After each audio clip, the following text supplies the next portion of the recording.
월요일 오전 9시 이한수는 책상 앞에 앉아 있었습니다. 중소기업 영업팀 과장, 재직 15년 차입니다. 그의 책상은 회사 구석 자리였습니다. 창문도 없고 복사기 소음이 끊이지 않는 곳이었습니다. 이 과장, 이번 주 보고서 금요일까지 가능하지? 부장의 목소리가 칸막이 너머로 날아왔습니다. 원래 다음 주 월요일 마감이었습니다. 한수는 알고 있었습니다. 하지만 그는 고개를 끄덕였습니다. 네, 알겠습니다. 그의 대답은 언제나 같았습니다. 조용했습니다. 정확했습니다. 파문을 일으키지 않았습니다. 한수는 강물 같은 사람이었습니다. 흐르되 소리내지 않는 강물이었습니다. 점심시간입니다. 동료들이 식당에서 떠들었습니다. 한수는 구석자리에서 묵묵히 식판을 비웠습니다. 누군가 그에게 말을 걸지 않았습니다. 그도 먼저 말을 걸지 않았습니다. 그렇게 15년이 흘렀습니다. 저녁 7시 집으로 가는 길, 지하철은 붐볐습니다. 한수는 손잡이를 잡고 흔들렸습니다. 스마트폰을 꺼내지 않았습니다. 그저 창밖을 바라보았습니다. 어둠 속을 지나가는 터널의 불빛들이었습니다. 반복되는 패턴이었습니다. 45살이었습니다. 결혼 12년 차였습니다. 아이는 없었습니다. 아파트는 30평이었습니다. 경기도 외곽이었습니다. 대출이 2억 남아 있었습니다. 현관문을 열었습니다. 아내 오윤아가 소파에 앉아 있었습니다. 태블릿을 보고 있었습니다. 부동산 앱이었습니다. 강남 시세를 확인하는 중이었습니다. 왔어요? 한수가 조용히 인사했습니다. 응. 윤아의 대답은 짧았습니다. 눈은 여전히 화면에 고정되어 있었습니다. 저녁 드셨어요? 아직? 그럼 제가 준비할게요. 한수는 가방을 내려놓았습니다. 넥타이를 풀었습니다. 부엌으로 갔습니다. 냉장고를 열었습니다. 남은 반찬들이 보였습니다. 김치, 시금치, 멸치볶음이었습니다. 그는 밥을 지었습니다. 계란을 부쳤습니다. 스토리 구성을 재조정하고 분량을 확대했습니다. 계속 작성하겠습니다. 현재 약 800자 정도 작성했으니 2000자 정도 더 필요합니다. 대사는 20% 정도만 유지하고 내레이션 중심으로 신 2-4를 이어가야 합니다. 강남 재건축 또 올랐대. 3억이나. 윤아가 식탁에 앉으며 말했습니다. 한수는 국그릇을 내려놓았습니다. 그래요? 우리도 언제쯤 강남 갈 수 있을까? 당신 월급으로는 평생 가도 안 되겠지. 한수는 대답하지 않았습니다. 숟가락을 들었습니다. 밥을 떴습니다. 윤아는 계속 말했습니다. 직장 동료의 남편 이야기였습니다. 승진한 이야기였습니다. 차를 바꾼 이야기였습니다. 당신은 왜 그 모양이야? 15년 다녔으면 부장은 돼야 하는 거 아니야? 한수는 김치를 집었습니다. 천천히 씹었습니다. 항변하지 않았습니다. 변명하지 않았습니다. 그는 늘 그랬습니다. 파도를 피하는 법을 알고 있었습니다. 맞받아치지 않으면 파도는 지나갔습니다. 지난 토요일 부모님 댁. 한수는 과일을 깎고 있었습니다. 사과였습니다. 껍질이 끊어지지 않게 돌려 깎았습니다. 거실에서는 웃음소리가 들렸습니다. 한결이 내가 정말 대단하구나. 아버지의 목소리였습니다. 동생 이한결이었습니다. 38살이었습니다. IT 스타트업 대표였습니다. 키가 컸습니다. 말을 잘했습니다. 사람들이 좋아했습니다. 아버지, 이번에 시리즈비 투자 받았어요. 200억이요. 내년엔 상장 준비 들어갑니다. 아이고, 우리 아들. 어머니가 연신 고개를 끄덕였습니다. 한결의 아내도 옆에 앉아 환하게 웃었습니다. 명품 가방이 소파 옆에 놓여 있었습니다. 한수는 과일 접시를 들고 거실로 나왔습니다. 조용히 탁자 위에 내려놓았습니다. 형도 앉아요. 한결이 자리를 권했습니다. 한수는 구석 의자에 앉았습니다. 한수, 너도 소식 좀 들려줘봐. 아버지가 물었습니다. 의무적인 질문이었습니다. 별일 없습니다. 회사는 괜찮고? 네, 괜찮습니다. 그뿐이었습니다. 대화는 다시 한결에게로 돌아갔습니다. 부모님은 한결의 사업 이야기에 집중했습니다. 한수는 사과를 먹었습니다. 달았습니다. 역시 우리 장남은 듬직해. 어머니가 지나가듯 말했습니다. 한수는 알았습니다. 그 말의 뜻을 알았습니다. 내가 양보해라. 동생을 돌봐줘라. 내가 형이잖아. 한수는 평생 그렇게 살았습니다. 장남이었습니다. 듬직해야 했습니다. 조용해야 했습니다. 월요일 밤 11시 한수는 서재에 앉아 있었습니다. 작은 방이었습니다. 책상과 의자만 있었습니다. 노트북 화면이 켜져 있었습니다. 보고서 파일이었습니다. 금요일까지 완성해야 했습니다. 전화벨이 울렸습니다. 한수는 화면을 봤습니다. 모르는 번호였습니다. 그는 전화를 받았습니다. 여보세요? 이한수 씨 맞으십니까? 낯선 남자의 목소리였습니다. 공식적인 어조였습니다. 네, 그런데요. 고속도로 순찰대입니다. 한수의 손이 멈췄습니다. 혹시 이철수, 김순희 두 분 아십니까? 저희 부모님이신데요. 짧은 침묵이 흘렀습니다. 전화기 너머로 누군가 숨쉬는 소리만 들렸습니다. 송구하지만 오늘 오후 6시경 영동 고속도로에서 교통사고가 발생했습니다.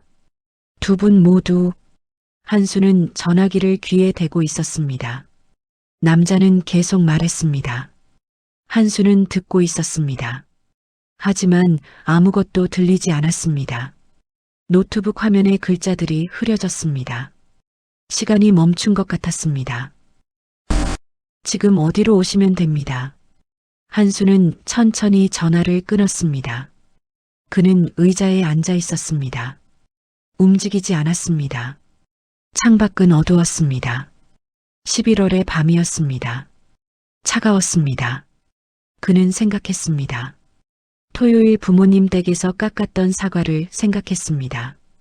어머니의 듬직하다는 말을 떠올렸습니다. 그것이 마지막이었습니다. 한수는 일어났습니다. 서재 문을 열었습니다. 복도는 조용했습니다. 거실에서 TV 소리만 들렸습니다. 그는 현관으로 걸어갔습니다. 재킷을 집었습니다.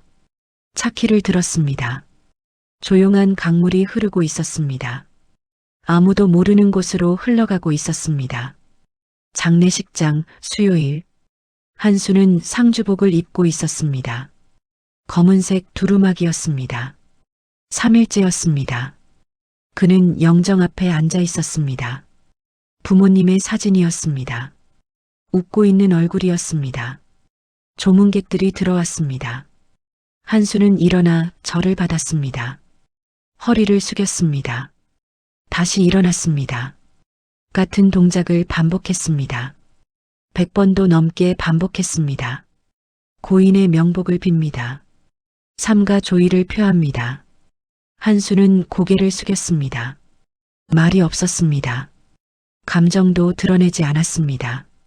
그는 그저 자리를 지켰습니다. 장남이었습니다. 상주였습니다. 동생 한결이 옆방에서 나왔습니다. 눈이 충혈되어 있었습니다. 조문객 무리가 그에게 다가갔습니다. 한결 씨, 많이 상심하셨겠어요. 어머니, 아버지. 한결의 목소리가 떨렸습니다. 그는 손수건으로 눈을 닦았습니다. 어깨가 들썩였습니다. 저희 아버지께서 항상 저를 말을 잇지 못했습니다. 흐느꼈습니다. 조문객들이 그의 어깨를 다독였습니다. 참 효성이 지극하셨는데 두 분이 얼마나 자랑스러워 하셨는지 몰라요. 한수는 멀리서 지켜봤습니다. 한결은 울고 있었습니다. 진심처럼 보였습니다. 조문객들은 한결을 위로했습니다. 한수에게는 아무도 오지 않았습니다. 그는 혼자 영정 앞을 지켰습니다. 밤이 되었습니다. 조문객들이 떠났습니다. 한수는 빈소를 정리했습니다. 꽃을 정돈했습니다. 향을 피웠습니다. 한결은 호텔로 갔습니다. 한수는 장례식장 간이 침대에 누웠습니다. 잠이 오지 않았습니다. 변호사 사무실 일주일 후 강남의 고층 빌딩이었습니다. 25층이었습니다. 변호사 사무실은 넓었습니다. 통유리 창으로 서울 시내가 보였습니다. 한수와 유나가 소파에 앉았습니다. 맞은편에 한결이 앉았습니다. 정장을 차려입고 있었습니다. 비싼 시계를 차고 있었습니다. 변호사가 들어왔습니다. 50대 남자였습니다. 서류 봉투를 들고 있었습니다. 유언장을 공개하겠습니다. 변호사가 봉투를 열었습니다. 종이를 꺼냈습니다. 읽기 시작했습니다. 고 이철수는 본인의 자유로운 의사에 따라 다음과 같이 유언합니다. 한수는 손을 무릎 위에 올려놓았습니다. 유나는 앞으로 몸을 기울였습니다. 서울 서초구 서초동 소재 아파트 한 채, 그리고 모든 예금과 주식, 채권 등 금융 자산 일체를. 변호사가 잠시 멈췄습니다. 차남 이한결에게 상속한다. 정적이 흘렀습니다. 유나의 입이 벌어졌습니다. 한결은 표정을 감췄습니다. 하지만 입꼬리가 살짝 올라갔습니다. 잠깐만요. 유나가 끼어들었습니다. 서초동 아파트요? 그거 시세가 얼마인데요? 시가 약 25억 정도로 추정됩니다. 25억을? 유나의 목소리가 높아졌습니다. 금융 자산은요? 예금과 주식을 합쳐 약 8억입니다. 유나는 한수를 돌아봤습니다. 한수는 아무 말이 없었습니다. 그는 창밖을 보고 있었습니다. 계속하겠습니다. 변호사가 다시 읽었습니다. 그리고 변호사가 한수를 봤습니다. 장남 이한수에게는 강원도 영월군 소재 고택 1동과 그 안의 모든 물품을 상속한다. 고택이요? 유나가 물었습니다. 네. 영월에 있는 오래된 한옥입니다. 얼마나 오래됐는데요? 정확한 건축 연도는 모르겠으나 등기상으로는 1940년대로 추정됩니다. 한결이 처음으로 입을 열었습니다. 형, 영월에 그런 집이 있었어요? 한수는 고개를 저었습니다. 저도 처음 듣습니다. 아버지께서 평생 한 번도 말씀 안 하셨던데. 변호사가 서류를 정리했습니다. 유언장은 이상입니다. 질문 있으십니까? 유나가 벌떡 일어났습니다. 이게 말이 돼요? 33억을 동생한테 주고 장남한테는 시골 패가 하나요? 유언의 내용이 그렇습니다. 불공평해요. 유류분 청구할 수 있죠? 변호사가 안경을 고쳐 썼습니다. 가능은 합니다만 고택도 상당한 가치가 있을 수 있습니다. 일단 확인해 보시는 게. 무슨 가치요? 80년 된 시골집이 무슨 가치가 있어요? 한수가 일어났습니다. 됐어요. 까죠. 뭐가 됐어요? 당신 정신 차려요. 한수는 유나의 팔을 잡았습니다. 사무실을 나왔습니다. 한결은 소파에 앉아 미소를 지었습니다. 작은 미소였습니다. 아무도 보지 못했습니다. 집으로 가는 차 안. 유나는 말이 없었습니다. 한수는 운전했습니다. 고속도로였습니다. 하늘은 흐렸습니다. 33억. 유나가 중얼거렸습니다. 33억을 동생한테 뺏겼어. 한수는 대답하지 않았습니다. 부모가 그렇게 하는 거야?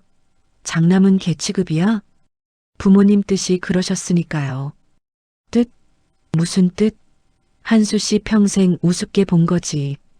유나의 목소리가 커졌습니다. 형이라고 양보만 하고 착하게만 살았더니 이 꼴이야. 15년 동안 월급쟁이로 살면서 한 번이라도 제대로 된 거 해본 적 있어? 한수는 핸들을 잡았습니다. 꽉 쥐었습니다. 당신은 그냥 착한 사람인 게 아니야. 그냥 약한 거야. 차가 아파트 주차장에 들어섰습니다. 한수는 시동을 껐습니다. 유나는 먼저 내렸습니다. 현관문을 쾅 닫고 들어갔습니다. 한수는 차 안에 앉아 있었습니다. 핸들에 이마를 기댔습니다. 눈을 감았습니다. 그날 밤 한수가 현관문을 열었습니다. 거실에 짐이 쌓여 있었습니다. 그의 옷가방이었습니다. 서재의 책들이었습니다. 유나가 소파에 앉아 있었습니다.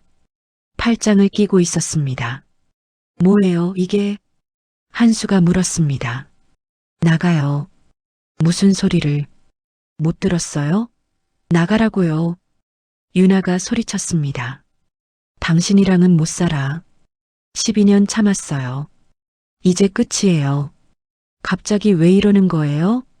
갑자기 평생 이랬잖아요. 유나가 일어났습니다. 한수에게 다가왔습니다. 회사에서 깔리고 동생한테 무시당하고 부모한테도 버림받고 그러고도 아무 말 안 하고 참는 당신이랑은 못 살아요. 저도 힘들어요. 한수의 목소리가 작았습니다. 힘들면 싸워요. 화내요. 뭐라도 해요. 그냥 앉아서 당하기만 하지 말고. 유나는 한수를 밀었습니다.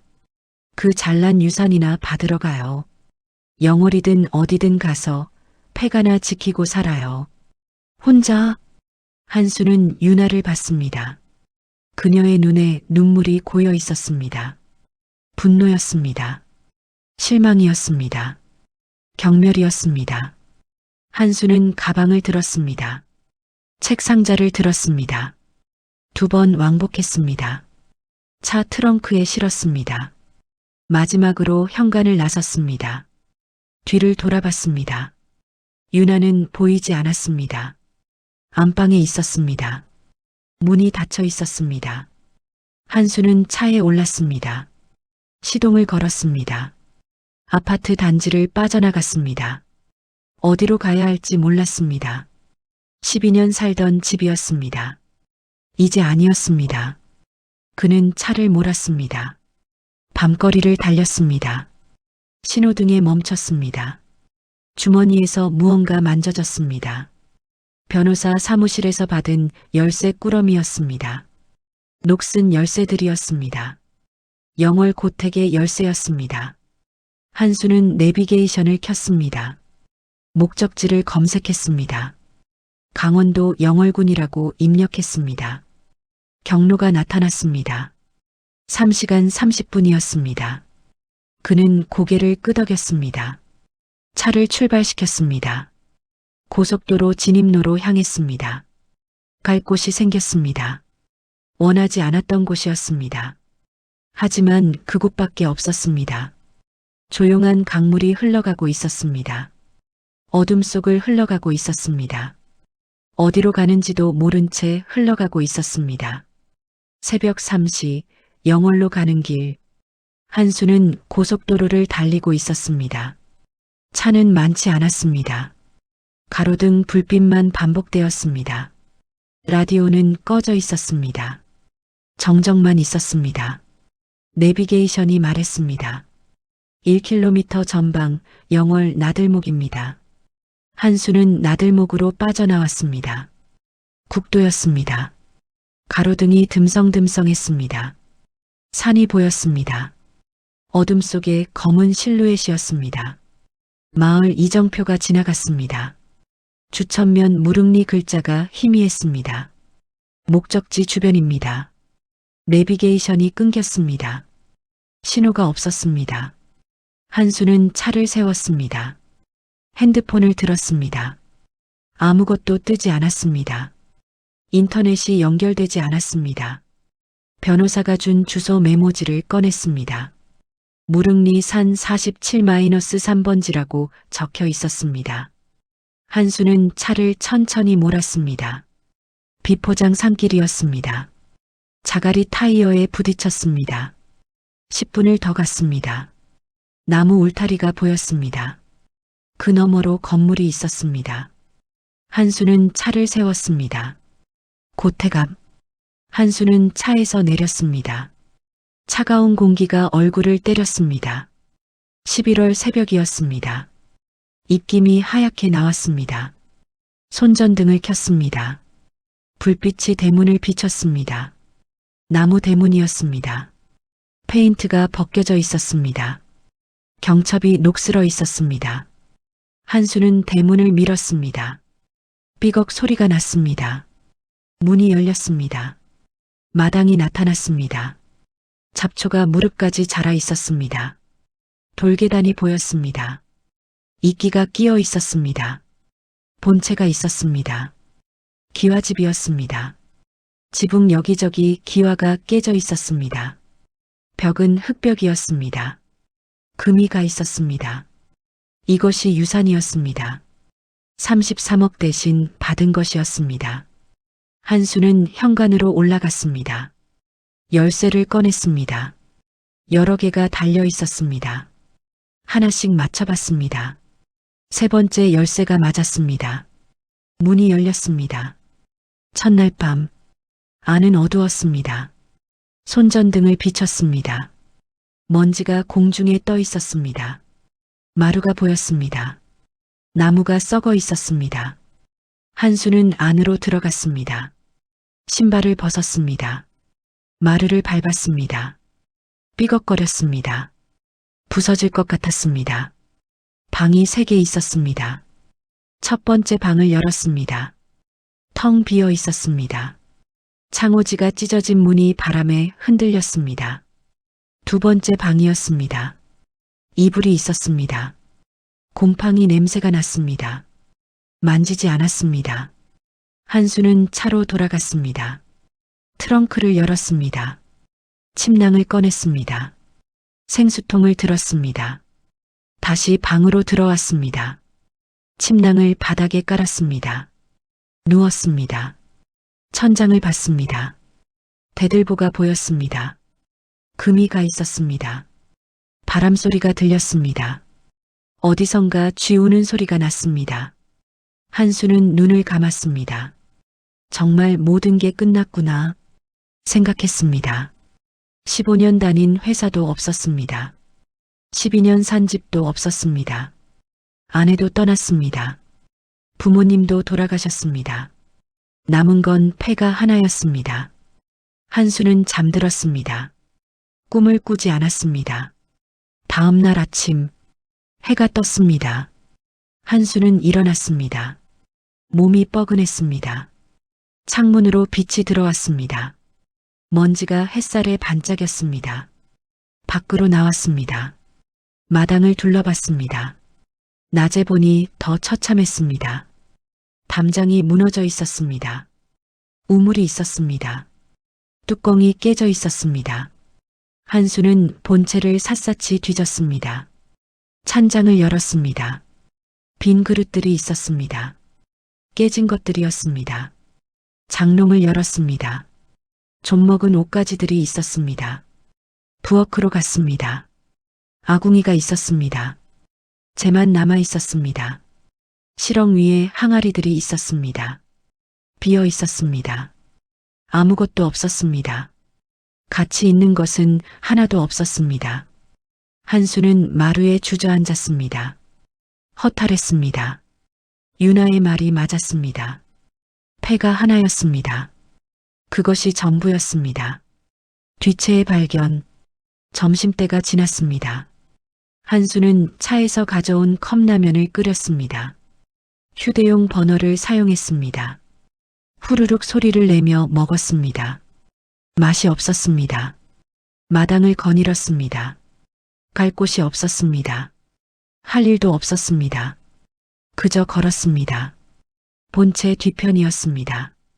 잡초가 더 무성했습니다. 한수는 헤쳐나갔습니다. 가시던 불이 옷을 찢었습니다. 그때 보였습니다. 작은 건물이었습니다. 본체와 떨어져 있었습니다. 별채였습니다. 한수는 다가갔습니다. 다른 건물들과 달랐습니다. 문이 튼튼했습니다. 나무가 썩지 않았습니다. 자물쇠가 걸려 있었습니다. 노쇠 자물쇠였습니다. 녹슬지 않았습니다. 이상했습니다. 모든 게 무너졌는데 이 문만 멀쩡했습니다. 한수는 열쇠 꾸러미를 꺼냈습니다. 하나씩 맞춰봤습니다. 첫 번째, 안 맞았습니다. 두 번째, 안 맞았습니다. 세 번째, 안 맞았습니다. 네 번째였습니다. 철컥 소리가 났습니다. 자물쇠가 열렸습니다. 한수는 숨을 들이마셨습니다. 문을 밀었습니다. 천천히 열렸습니다. 삐걱 소리가 났습니다. 별채 안, 퀴퀴한 냄새가 났습니다. 밀폐된 공간이었습니다. 몇 년, 아니 몇십 년 동안 열리지 않은 곳이었습니다. 한수는 손전등을 켰습니다. 불빛이 안을 비쳤습니다. 숨이 멎었습니다. 창고가 아니었습니다. 물건들이 가득했습니다. 선반이 있었습니다. 무언가 놓여 있었습니다. 천으로 덮여 있었습니다. 한수는 안으로 들어갔습니다. 첫 번째 천을 걷었습니다. 백자였습니다. 항아리였습니다. 먼지가 쌓여 있었습니다. 하지만 깨지지 않았습니다. 온전했습니다. 두 번째 천을 걷었습니다. 청자였습니다. 접시였습니다. 푸른 빛이었습니다. 희미하게 빛났습니다. 세 번째, 네 번째를 걷었습니다. 도자기들이었습니다. 크고 작은 것들이었습니다. 10개, 20개가 넘었습니다. 벽에 액자가 걸려 있었습니다. 천을 걷었습니다. 그림이었습니다. 오래된 산수화였습니다. 종이가 누렇게 변했습니다. 하지만 선명했습니다. 한수는 멍하니 서 있었습니다. 이해할 수 없었습니다. 왜 이런 것들이 여기 있는지 몰랐습니다. 괴짝? 방 한가운데였습니다. 큰 괴짝이 있었습니다. 오동나무였습니다. 크기는 한 평 정도였습니다. 높이는 허리까지 왔습니다. 한수는 괴짝 앞에 무릎을 꿇었습니다.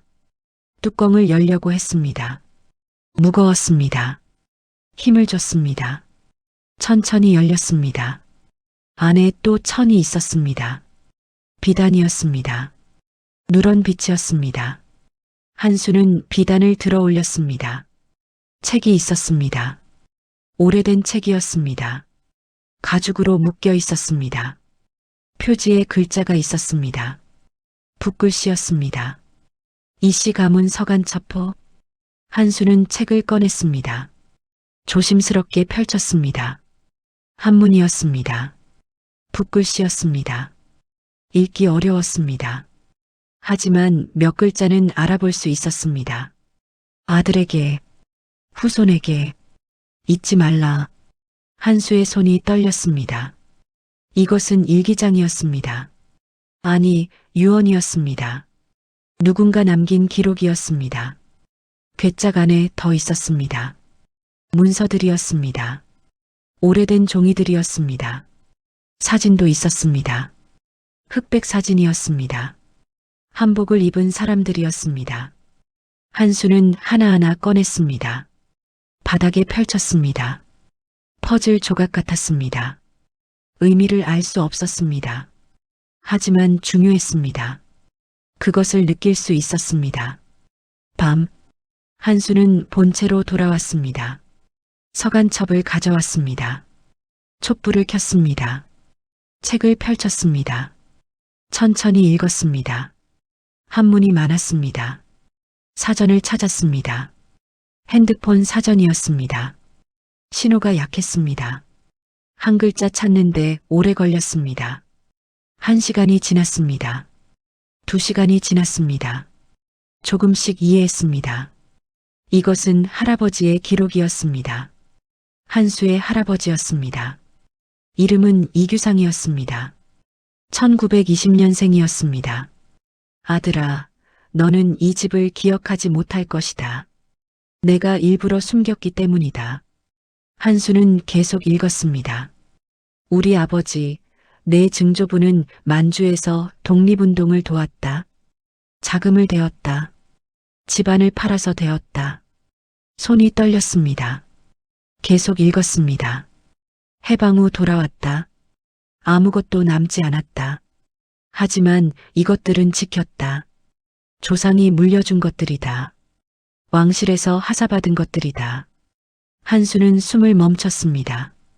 6.25가 터졌다. 나는 이것들을 이곳에 숨겼다. 아무도 모르는 곳에 숨겼다. 내 아버지에게도 말하지 않았다. 위험하기 때문이다. 마지막 문장이었습니다. 아들아, 뿌리를 잊지 마라. 우리가 누구인지 잊지 마라. 촛불이 흔들렸습니다. 한수는 책을 덮었습니다. 눈을 감았습니다. 유산의 의미를 알았습니다. 33억이 아니었습니다.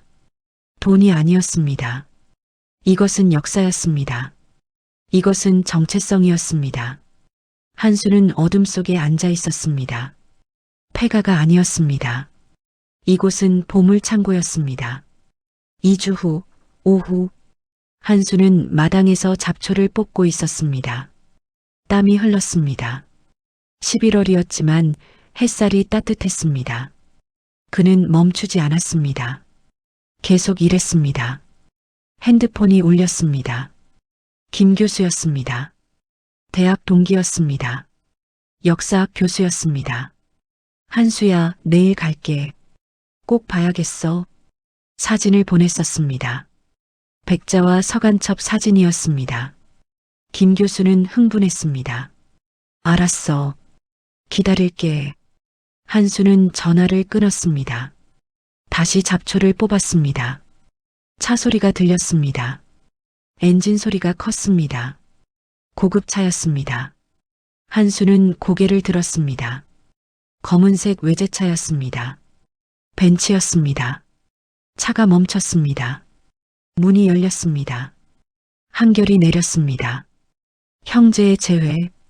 한결은 선글라스를 끼고 있었습니다. 고급 정장이었습니다. 구두가 반짝였습니다. 형? 한결이 웃었습니다. 환한 미소였습니다. 어떻게? 한수가 일어섰습니다. 흙이 묻은 손을 닦았습니다. 주소 알아내기 쉽지. 등기부등본 떼면 되잖아. 한결이 주위를 둘러봤습니다.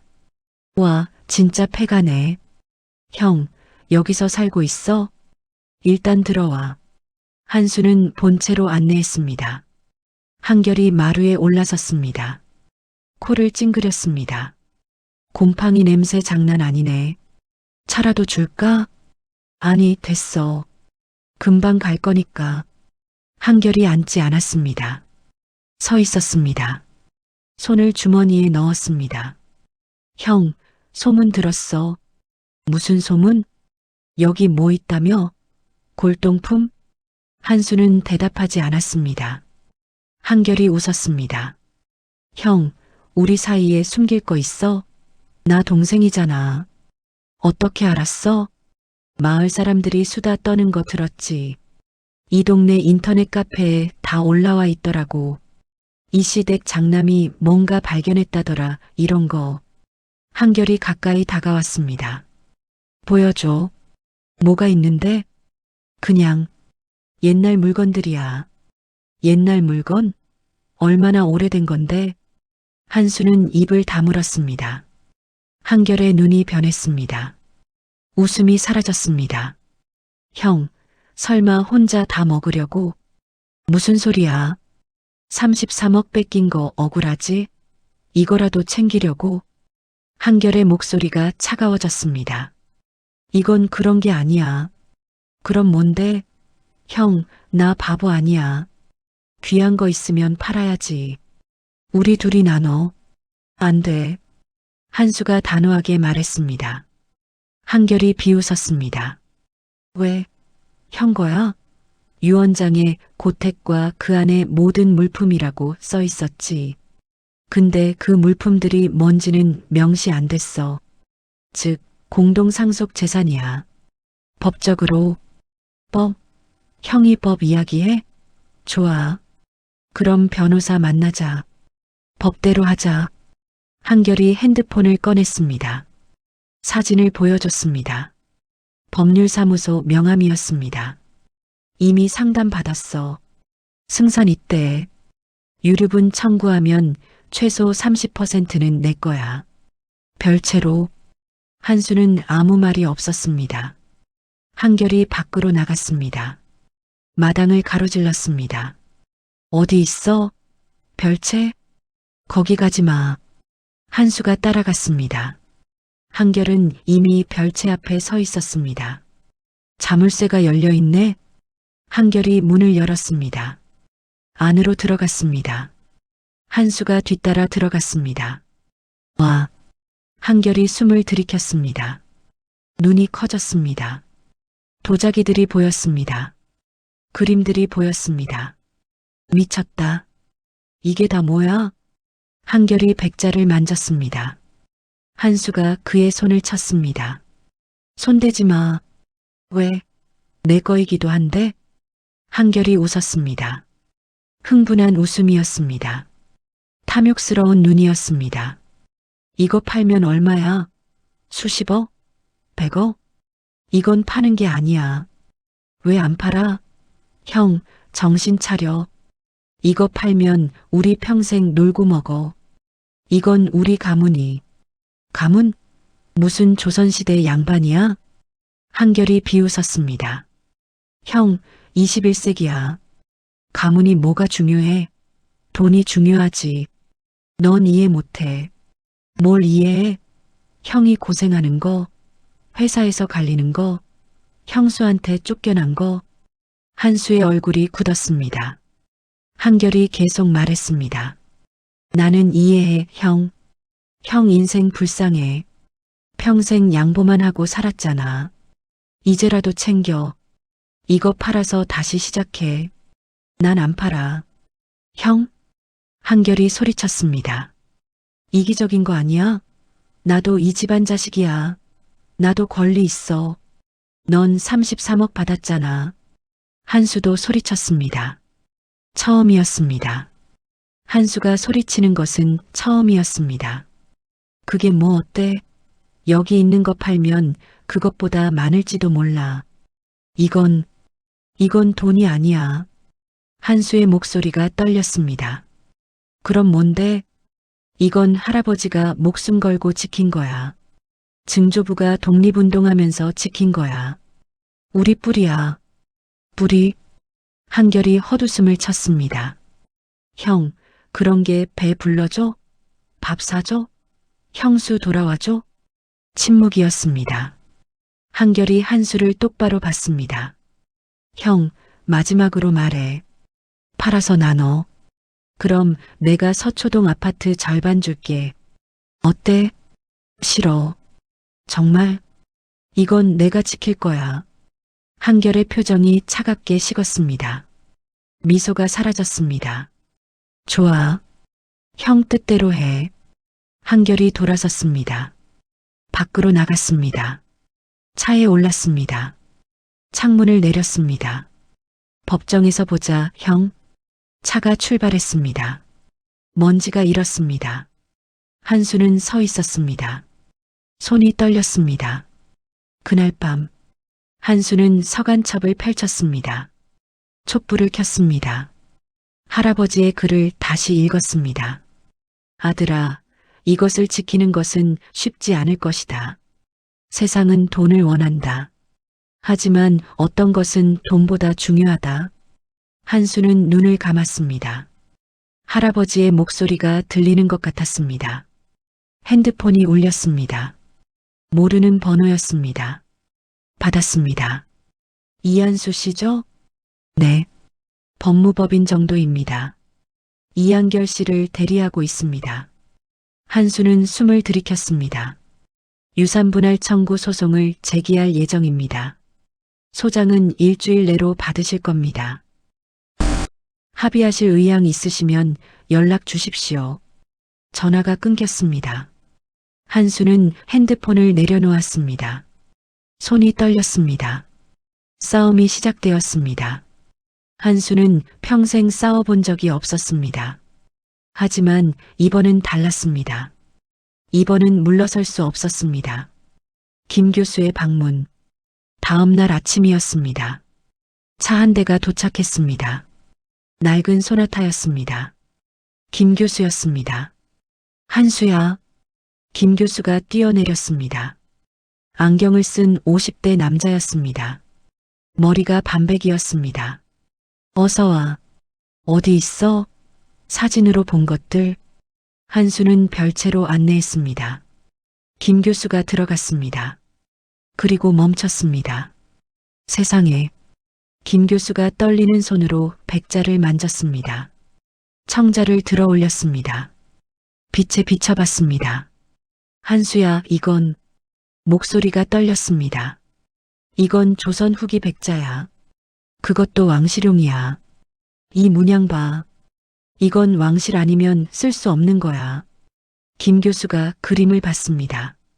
서간첩을 펼쳤습니다. 읽기 시작했습니다. 눈물이 고였습니다. 이건 역사야. 살아있는 역사야. 김 교수가 한수를 봤습니다. 이거 얼마짜리인지 알아? 몰라.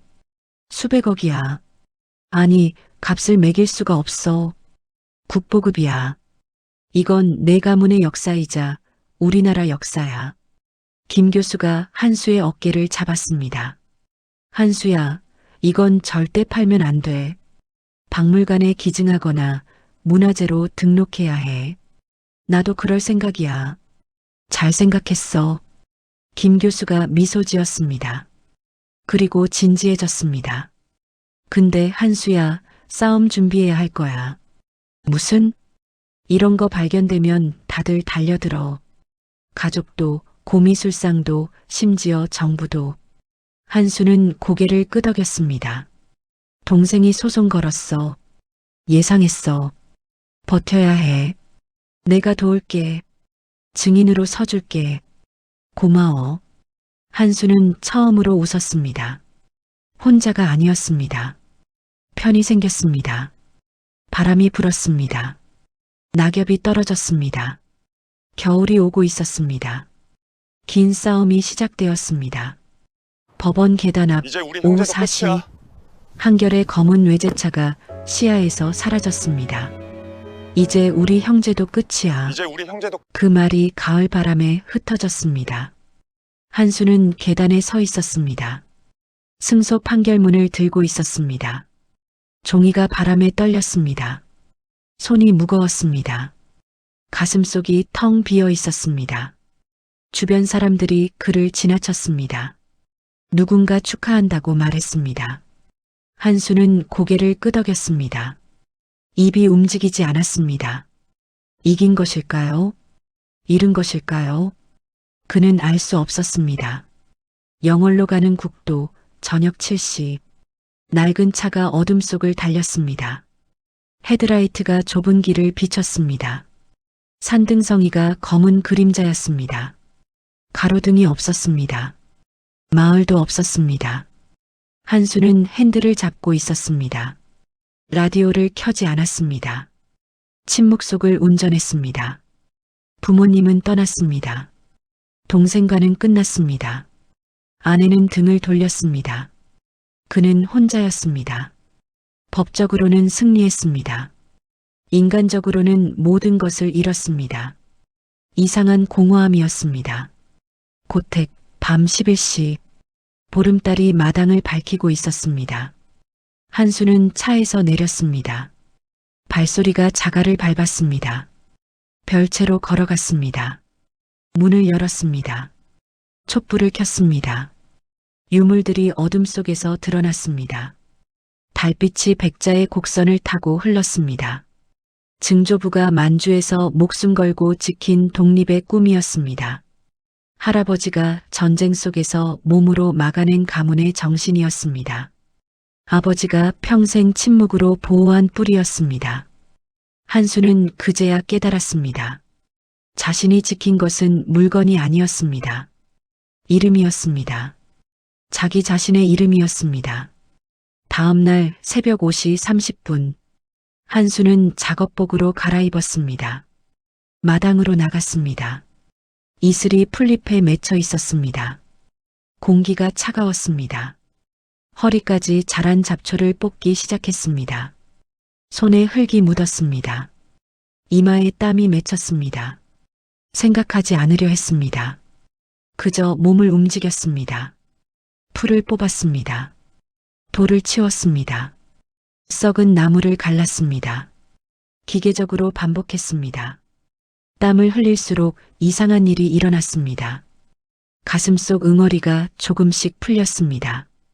마치 흙을 뒤집듯이 자신 안에 무언가를 정리하는 느낌이었습니다. 오전 8시, 혼자 하게 둘 수 없지. 박 노인이 낫을 들고 마당 입구에 서 있었습니다. 그 뒤로 마을 사람들이 나타났습니다. 하나둘씩이었습니다. 농기구를 들고 있었습니다. 그들은 아무 말 없이 한수 곁으로 왔습니다. 함께 풀을 베기 시작했습니다. 돌을 날랐습니다. 썩은 기둥을 드러냈습니다. 한수는 고개를 숙였습니다. 목이 메었습니다. 자네 할아버지가 우리한테 얼마나 잘해주셨는데 이 정도는 해야지. 박 노인의 말이었습니다. 한수의 눈가가 붉어졌습니다. 가족을 잃었습니다. 하지만 혼자가 아니었습니다. 한 달 뒤, 고택은 조금씩 달라지고 있었습니다. 썩은 대들보를 새 목재로 교체했습니다. 깨진 기와를 이었습니다. 곰팡이 쓴 벽지를 뜯어냈습니다. 마당에 돌을 깔았습니다. 한수는 낮에는 망치를 들었습니다. 밤에는 할아버지의 서간첩을 읽었습니다. 독립운동가들의 이름이 빼곡했습니다. 숨겨진 자금의 내력이 적혀 있었습니다. 아들에게 전하고 싶었던 말들이 있었습니다. 너는 약한 사람이 아니다. 단지 강함의 방향을 몰랐을 뿐이다. 그 문장 앞에서 한수는 울었습니다. 촛불이 흔들렸습니다. 그림자가 벽에 일렁였습니다. 같은 시각 서울 강남 원룸. 유나는 좁은 오피스텔에 앉아 있었습니다. 컵라면에 뜨거운 물을 부었습니다. TV를 켰습니다. 부동산 뉴스였습니다. 주식 시세였습니다. 화면 한쪽에 짧은 지역 뉴스가 지나갔습니다. 영월 이씨가문 문화원 국보급 유물 공개, 독립운동 사료 재조명, 복원된 고택이 화면에 비쳤습니다. 그 앞에 한수가 서 있었습니다. 몇 초였습니다. 하지만 그는 달라 보였습니다. 등이 곧았습니다. 눈빛이 다른 사람 같았습니다. 유나는 젓가락을 든 손을 멈췄습니다. 라면이 불어갔습니다. 국물에서 김이 올랐습니다. 그녀는 화면을 바라보았습니다. 한참 동안이었습니다. 그리고 천천히 눈을 감았습니다. 1년 후 토요일 오후 이씨 가문 문화원은 깨끗하게 복원되어 있었습니다. 주말마다 학생들이 찾아왔습니다. 역사학자들도 왔습니다. 카메라를 든 관광객들도 왔습니다. 한수는 더 이상 조용한 강물이 아니었습니다. 그는 유물의 내력을 설명했습니다. 아이들의 질문에 답했습니다. 할아버지의 이야기를 전했습니다. 한 중학생이 손을 들었습니다. 아저씨는 왜 이걸 안 팔았어요?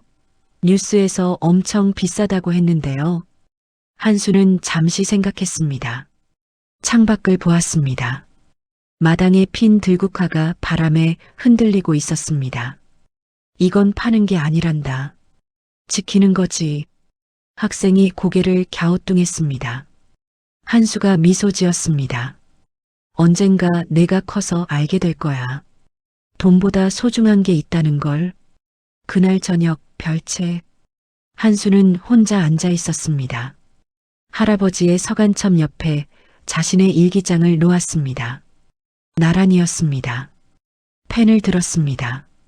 손이 떨렸습니다. 천천히 한 글자씩 적어갔습니다. 저는 제 가문의 자랑스러운 유산을 지키는 장남 이한수입니다. 더 이상 양보하지 않습니다. 더 이상 작아지지 않습니다. 문장을 마쳤습니다. 펜을 놓았습니다. 창밖으로 별이 쏟아지고 있었습니다. 본체 대청마루 밤 9시. 한수는 대청마루에 섰습니다. 새로 단장한 대들보를 올려다보았습니다. 달빛이 목재의 결을 따라 흘렀습니다. 기둥을 쓰다듬었습니다. 손바닥에 나무의 온기가 느껴졌습니다. 한때 모든 것을 잃었다고 생각했습니다. 가족도 집도 자존심도 없다고 여겼습니다. 하지만 지금은 알았습니다. 잃어버린 것들은 애초에 자신의 것이 아니었습니다.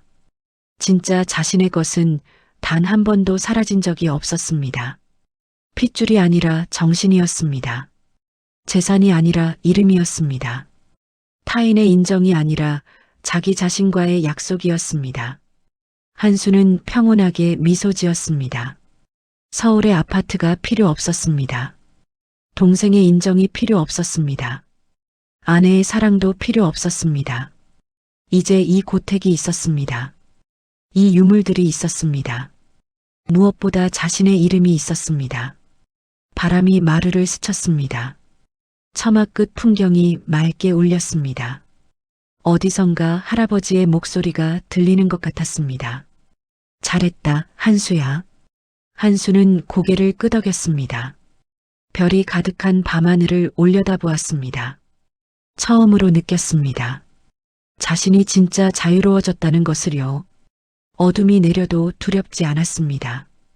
이제 그는 자신이 누구인지 알았습니다. 마당 너머로 산 그림자가 보였습니다. 달빛이 지붕 위에 내려앉았습니다. 한수는 깊이 숨을 들이마셨습니다. 그리고 천천히 내쉬었습니다.